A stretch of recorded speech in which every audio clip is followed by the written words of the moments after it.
오늘 12절에서 21절 로마서의 부분은 이제 많은 분들이 로마서의 심장부에 해당한다라고 말할 정도로 가장 또 중요한 부분이라고 할 수가 있겠습니다. 로마 성도들을 잘 알지 못하는 이 사도 바울이 이제 로마 성도들을 보기를 원하지만 먼저 이 서신을 통해서 이 로마 성도들에게 자신이 알고 있는 하나님의 진리를 알려주기를 원합니다. 그러면서 이 모든 사람이 전부 하나님의 진노 아래에 있다. 그래서 모든 사람이 하나님의 진노 가운데 이제 멸망할 수밖에 없는데, 그런데 우리 예수님의 그 놀라운 은혜로 이제 구원을 받는다. 이제 이신칭이라고 하는 그 믿음으로 구원을 받는 그 내용들을 계속 설명을 해주셨습니다. 근데 이제 오늘 본문에서 그럼 인간은 왜 전부 진노 아래 있어야 하는가? 왜 우리가 하나님의 진노를 받아야 되는지, 왜 죄 가운데 있어야 되는지, 그리고 왜 사망이 우리 안에 있어야 하는지에 대한 그 이유를 이제 오늘 본문에서 그리고 또 설명을 해주시고요. 또 한편으로는 예수님 안에 있는 것이 왜 구원이 되는지, 그것이 우리에게 어떤 의미에서 생명을 가져다 주는 것인지, 이런 어떤 그 인간의 어떤 죄의 상태, 그리고 구원함을 받는 것이 어떤 원리에서 되는지에 대해서 12절에서 21절까지의 말씀에서 이 설명을 해주시고 계십니다. 그 구체적인 내용은 이제 바로 아담과 한 사람, 그리고 또 마지막 아담인 예수님에 의해서 그 원리에 의해서 되어진다. 그래서 이쪽이냐 저쪽이냐, 이것이냐 저것이냐라고 하는 이 두 사람 안에 어느 편에 우리가 있는지를 확인함으로써 이것을 설명해 주신다는 것입니다. 그래서 이 한 사람이라고 하는 표현이 12절부터 19절까지 오늘 본문에 12번이나 등장을 합니다. 그래서 한 사람에 대한 이야기예요. 인류는 전부 한 사람 안에 있었다는 것입니다. 그리고 그 한 사람으로 말미암아서 죄가 세상에 들어왔고, 그 죄가 결국은 사망을 가져왔다는 것입니다. 그래서 이 한 사람이 누굽니까? 그렇게 강조하는 이 한 사람, 바로 14절에 나오는 아담이라고 하는 분이시죠. 그래서 이 아담의 범죄, 한 사람의 범죄가 우리 모든 사람에게 있어서의 그 죄를 야기하고, 그 죄가 결국은 사망을 가져오는 그 내용 때문에 결국은 전부 이 아담 안에 있기 때문에 우리도 동일한 상태와 상황에 처하게 된다는 것입니다. 그래서 이 12절에 그러므로 한 사람으로 말미암아 죄가 세상에 들어오고 죄로 말미암아 사망이 들어왔나니 이와 같이 모든 사람이 죄를 지었다, 이렇게 말씀을 하십니다. 그리고 사망이 모든 사람에게 이르렀다. 그러니까 결국은 한 사람입니다. 그러면 죄가 무엇입니까? 죄는 19절에 보시면 한 사람이 순종하지 아니함으로 많은 사람이 죄인 된 것 같이 한 사람이 순종함으로 많은 사람이 의인이 되리라. 죄는 결국 순종입니다. 순종하는 것이 순종하지 않는 것이 죄입니다.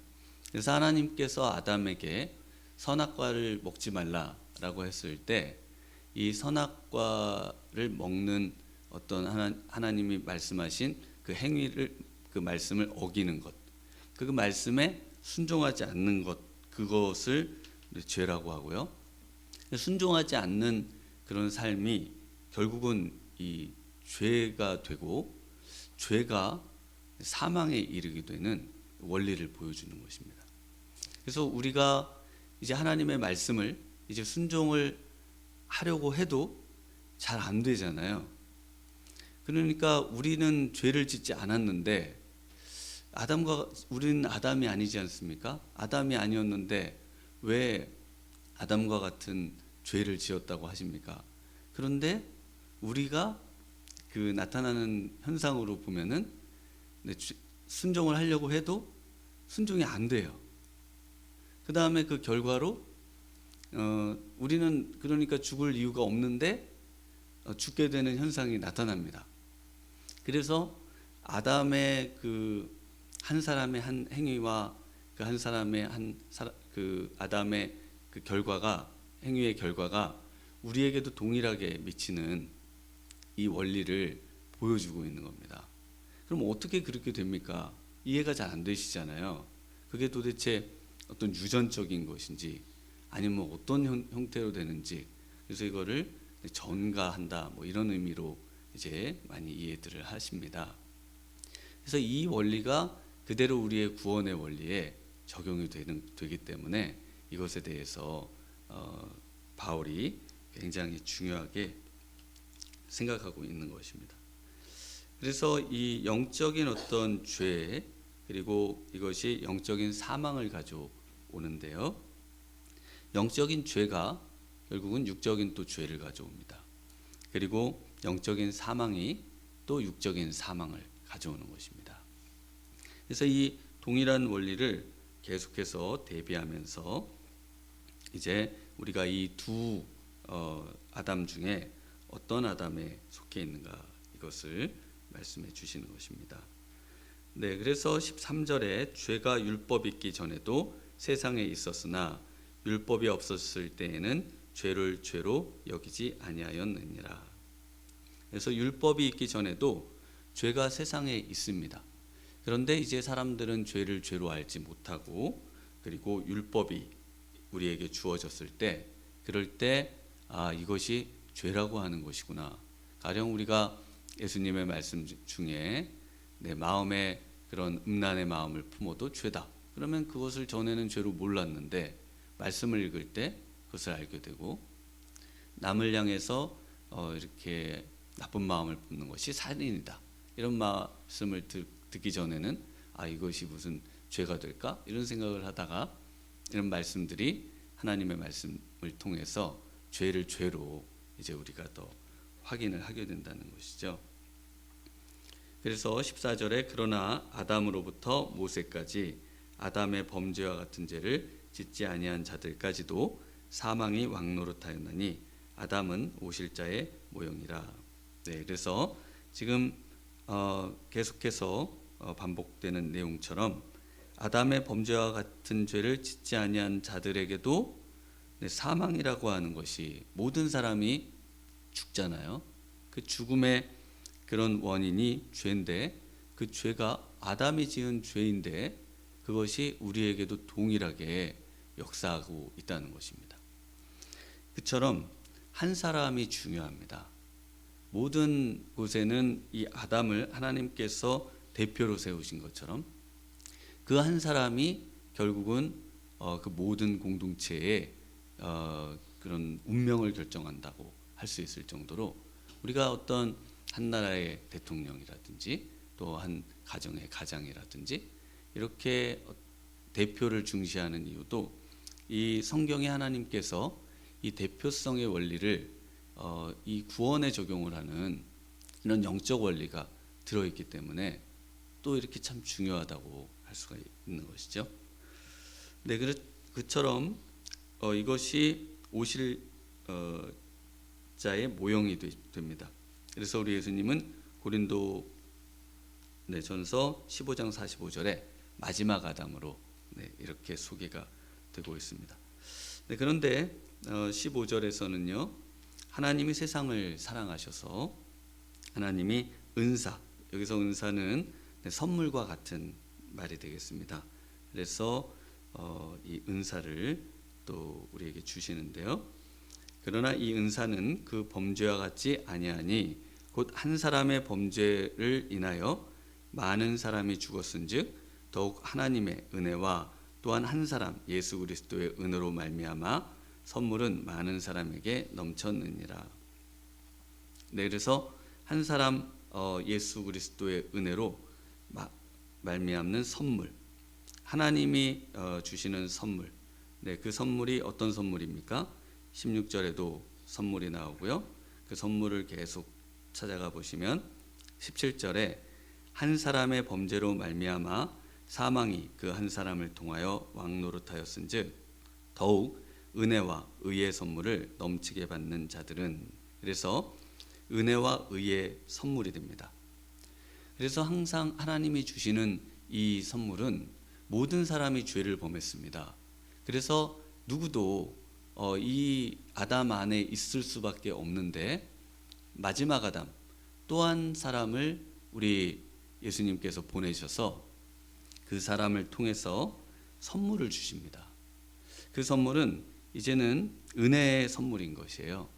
누구도 스스로 그곳에서 나와서 어떻게 구원을 받을 수 있는 방법이 도저히 없습니다. 그런데 하나님께서 선물 받아야 되는 거잖아요. 은혜를 주시고요. 그리고 의, 바로 칭의입니다. 계속 앞에서 이야기해 주셨던 그 의롭게 되는 것, 그래서 믿음으로 의롭게 되는 이 선물을 넘치게 부어주신다고 이렇게 말씀을 하고 있습니다. 네, 그래서 이 선물은요, 16절에 또 이 선물은 범죄한 한 사람으로 말미암은 것과 같지 아니하니 심판은 한 사람으로 말미암아 정죄에 이르렀으나 은사는 많은 범죄로 말미암아 의롭다 하심의 이름이니라. 그래서 어떻게 이 첫째 사람 아담에게서 있어서의 죄가 둘째 사람 또 마지막 아담인 우리 예수님에게서는 또 이런 어떤 선물을 받는, 하나님의 그런 구원을 받는 그런 일에 이르게 되는가? 역시 동일하게 예수님이 그 순종하심, 한 사람이 19절에 있는 것처럼 순종하심으로 많은 사람이 의인이 되는 것입니다. 그래서 우리가 범죄하지 아니했지만 아담의 그런 범죄가 우리에게 영향을 미치듯이 마지막 아담이신 예수님이 행하신 그 순종이 또 동일한 원리에서 우리에게 미치게 되는, 그래서 우리가 아담에게 속해 있어서 그 당하는 모든 그런 어떤 상황이 결국은 예수님에게도 동일하게 적용이 돼서 아담은 예수님의 모형이 되는 것입니다. 그래서 우리는 아담 안에 있느냐 아니면 예수님 마지막 아담 안에 있느냐, 이런 이제 생각을 해보도록 하고 있는 것입니다. 네, 그래서 17절에는요, 한 사람의 범죄로 말미암아 사망이 그 한 사람을 통하여 왕노릇하였은즉, 그러니까 한 사람 아담의 범죄로 그 사망이 그 한 사람 아담을 통해서 왕노릇했습니다. 그래서 왕은 누굴까요? 네, 죄와 사망이 왕이 되고, 그러면 노예는, 우리는 노예가 되는 것입니다. 그래서 우리는 그 안에서 어쩔 수가 없는 거예요. 어쩔 수 없이 죄를 져야 되고 또 어쩔 수 없이 죽음을 경험할 수밖에 없는 그런 현실이, 우리의 현실이 그렇습니다. 이것이 굉장히 딱딱하게 느껴지실 수 있지만 가만히 생각해 보면 우리 삶에 너무나 정말 피부로 직접 와닿는, 우리 삶에 직접 경험이 되어지는 그 내용이라는 것을 아실 수 있잖아요. 그런데 더욱 은혜와 의의 선물을 넘치게 받는 자들은 한 분 예수 그리스도를 통하여 생명 안에서 왕노릇하리로다. 네, 이제는 누가 왕노릇하는 거죠? 네, 은혜와 의의 선물을 넘치게 받는 자들, 바로 우리가 이제는 왕노릇합니다. 그러면 누가 노예가 될까요? 네, 죄와 사망이 이제 노예가 되는 겁니다. 전에는 죄를 이길 수가 없었습니다. 죄는 우리의 왕이었어요. 그러나 예수님 안에 있으면은 죄가 이제 우리의 노예가 되는 겁니다. 죄를 이길 수가 있고 죄를 다스릴 수가 있습니다. 그리고 사망이 우리를 그동안은 무섭게 만들고 또 어떻게 꼼짝달싹 못하게 만들었지만 이제는 사망을 우리가 우습게 여기고 그것에 대해서 이제는 영원한 생명을 가진 자로서 사망 너는 아무것도 아니다, 이렇게 이제 담대함을 가지면서 살아갈 수 있는 이유, 바로 이 은혜와 의의 선물을 넘치게 예수님 한 분, 마지막 아담인 예수님 안에 있으면 바로 이런 일이 일어난다는 것이죠. 그래서 이 역전의 인생, 바로 이 예수님 안에 있는 인생은 이 세상의 모든 가치를 뒤집어 엎고 또 모든 이런 정말 이런 우리가 어떻게 해볼 수 없는 상황들을 이제는 전부 다 그리스도 안에서 회복해낼 수 있는 그런 능력을 받게 된다는 것을 말씀해 주시는 것이죠. 18절에 그런즉 한 범죄로 많은 사람이 정죄에 이른 것 같이 한 의로운 행위로 말미암아 많은 사람이 의롭다 하심을 받아 생명에 이르렀느니라. 그래서 한 의로운 행위, 우리가 예수님 안에만 있으면요, 이제는 아담 안에 자연적으로 있었는데 그래서 사망을 경험할 수밖에 없었는데 이제는 예수님 안에 있기만 하면은 의롭다 하심을 받아서 이제는 사망이 아닌 영원한 생명을 얻게 된다는 것입니다. 19절에 한 사람이 순종하지 아니함으로 많은 사람이 죄인 된 것 같이 한 사람이 순종함으로 많은 사람이 의인이 되리라. 한 사람이 순종하지 아니함으로 모든 사람이 죄인이 돼야 되잖아요. 근데 여긴 또 많은 사람이라고 되어 있습니다. 왜 그럴까요? 왜 여기서는 또 모든 사람이 죄인이어야 되는데 많은 사람, 그럼 아닌 사람도 있다는 거잖아요. 그 아닌 사람은 누굴까요? 왜냐하면은 원래 모든 사람인데 예수님 안에 있었던 그 사람들은 그 모든 사람에서 이제 빠져나옵니다. 그래서 둘로 나뉘어요. 그래서 한 사람이 순종하지 않으므로 많은 사람이 죄인이 되는 겁니다. 그런데 한 사람이 순종하심으로 또 많은 사람이 의인이 되지 않았습니까? 마찬가지로 아담 안에 있는 사람들을 제외한 사람들이기 때문에 또 많은 사람들입니다. 그래서 이쪽 아니면 저쪽이에요. 아담입니까? 마지막 아담입니까? 아담 아닙니까? 아니면 그리스도 아닙니까? 이렇게 두 인간은 두 개의 그런 부류로 이제 가름이 되는 그런 말씀을 하고 계십니다. 우리 성도님들은 당연히 우리 예수님 안에 이 생명을 누리고 계시죠. 근데 이것이 어떻게 되어지는 걸까요? 은혜로 되어진다는 것입니다.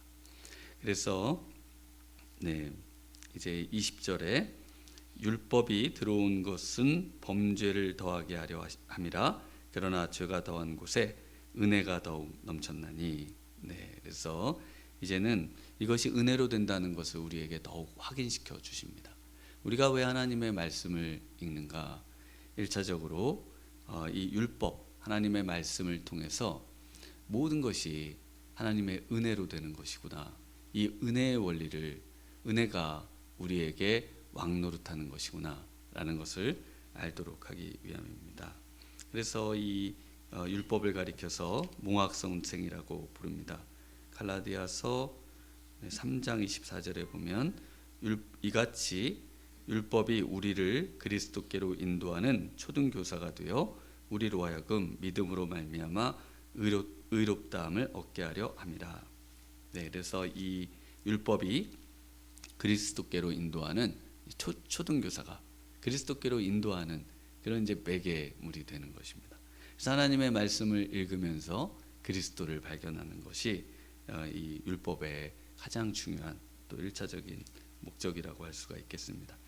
그래서 율법이 들어온 것은 범죄를 더하게 하려 함이라. 죄를 더 죄로 드러나게 한다. 매일 성경에 보면은 그런 이제 그 주석이 달려 있습니다. 죄를 더욱 죄되게 만드는. 죄가 정확하게 이런 것이구나. 그런데 우리는 그 죄를 이길 수 없었는데 정말 우리 예수님이 이것을 이기게 해주시는구나. 이것을 또 우리로 하여금 극복하고 죄를 다스릴 수 있게 해주시는구나. 이렇게 말씀을 하시죠. 그래서 이 율법에 관한 내용은 이제 7장에 가서 계속해서 이제 나오게 됩니다. 7장 7절에도 잠시 보시면 그런즉 우리가 무슨 말을 하리요? 율법이 죄냐? 그럴 수 없느니라. 율법으로 말미암지 않고는 내가 죄를 알지 못하였으니 곧 율법이 탐내지 말라 하지 아니하였더라면 내가 탐심을 알지 못하였으리라. 네, 10계명 중에 그 10번째 계명이죠. 이 계명들이 자신에게 다가오고 내 안에 있었던 그런 탐심들이 밝히 드러나지는 더욱 죄를 깨닫도록 만든다는 것입니다. 그러나 율법 자체는 죄가 아니에요. 그래서 이 율법 12절에 보면 이로 보건대 율법은 거룩하고 계명도 거룩하고 의로우며 선하다. 네, 그래서 21절 마지막 구절에 보시면요, 이는 죄가 사망 안에서 왕노릇한 것 같이 은혜도 또한 의로 말미암아 왕노릇하여 우리 주 예수 그리스도로 말미암아 영생에 이르게 하려 함이라. 네, 그래서 죄와 사망이 왕노릇했었는데 이제는 은혜가 우리로 하여금 우리 위에서 작용해서 우리로 하여금 이제는 죄를 이기고 사망을 이기면서 승리하는 삶을 살 수 있는 그런 인생으로 만들어 주셨다는 것입니다. 여러분 안에 정말 이 은혜가 있는 줄 믿습니다. 그리고 이 생명의 원리가 우리의 삶을 뒤바꾸는 가장 중요한 영적 원리가 되고, 이 말씀이 정말 우리의 삶 가운데 항상 가슴 안에 있어서 내가 그리스도 안에 있다는 이 사실이 얼마나 놀라운 하나님께 받은 은혜의 선물인지 깨달으시면서 또 기도하시고 또 승리하시는 하루가 되시길 바랍니다. 기도하시겠습니다. 하나님 아버지, 감사합니다. 오늘 이 아침에 한 사람 아담, 정말 아담의 범죄로 우리가 태어나면서부터 하나님 죄인이었지만, 그러나 우리 주님께서 하나님께서 보내신 마지막 아담 우리 예수님 안에서 또 생명을 얻고 이제는 죄와 사망 위에 군림하는 왕노릇하는 인생으로 하나님 만들어 주심을 감사드립니다. 하나님 아버지, 이제는 죄를 꾸짖게 하시고 또 사망을 꾸짖게 하시고 이 모든 것에서 두려워하지 아니하고 우리 주님과 더불어서 놀라운 은혜를 넘치도록 받아 정말 승리하며 이제는 말씀에 불순종하는 삶이 아니라 말씀에 순종하는 삶으로 우리 하나님께 영광 돌리는 복된 하루 될 수 있도록 은혜 주실 줄 믿사옵고 예수님 이름으로 기도드리옵나이다. 아멘.